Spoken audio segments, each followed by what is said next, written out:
Fanny, tuwang-tuwa kay Ray Pumaloy. Tinupad ang pangakong mamimigay ng Kimpaw shirts.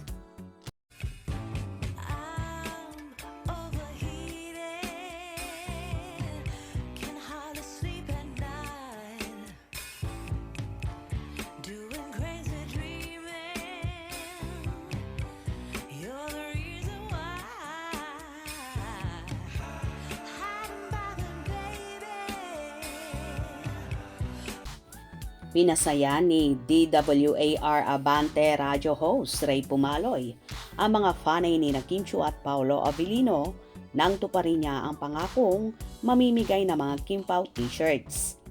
Maaga pa lamang nga ngayong March 7 ay aktibo nang namudmod ng t-shirts na may mukha ng Kimpaw si Pumaloy. Taray naman ni Ray Pumaloy, akala ko drawing lang. Yung lagi niyang sinasabi sa radio program nila ni Don Don na mamimigay siya ng Kimpaw shirts. Good job ka dyan, Ray. Thanks for promoting #MyLove will make you disappear. Say ng isang fanay. With Sir Ray, enjoy mga mami. Bait niyo, Sir Ray.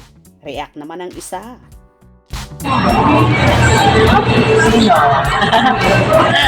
Si Paula Pinino po. Yes! Pakuha ka ng picture. Sa programang Minin ng Abante Radio, madalas may chika tungkol kina Kim at Paolo ang mga host nitong sina Ray at Don Don Sermino.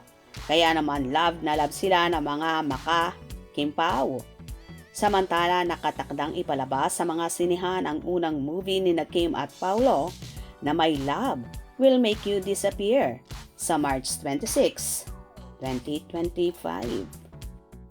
Swerte ng mga nakatanggap ng shirts mula kay Ray Pumaloy na ipinakita talaga ang suporta sa Kimpaw. Kaya naman mahal na mahal din siya ng mga fans ni Kim at Paolo. Simula nga kasi nang palagi nilang pinag-uusapan, ang napapabalitang magkasintahan ay palagi na ring inaabangan ang mga pasabog nila sa kanilang radio program na palaging maganda ang feedback na ibinibigay sa Kimpaw. Kaya naman tuwang-tuwa din sa kanya ang mga followers ng Kimpaw. Masasabi ngang hindi drawing si Ray Pumaloy pagdating sa pangako nito at eto na nga. Sinisimulan na niya ang pamimigay ng t-shirts bilang suporta sa first movie ng Kimpaw, ang My Love Will Make You Disappear. Kaya abang-abang tayo.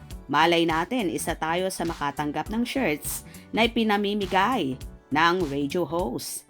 Thank you, Sir Ray Pumaloy, and more blessings to come. Hope you enjoyed. Please subscribe for more info.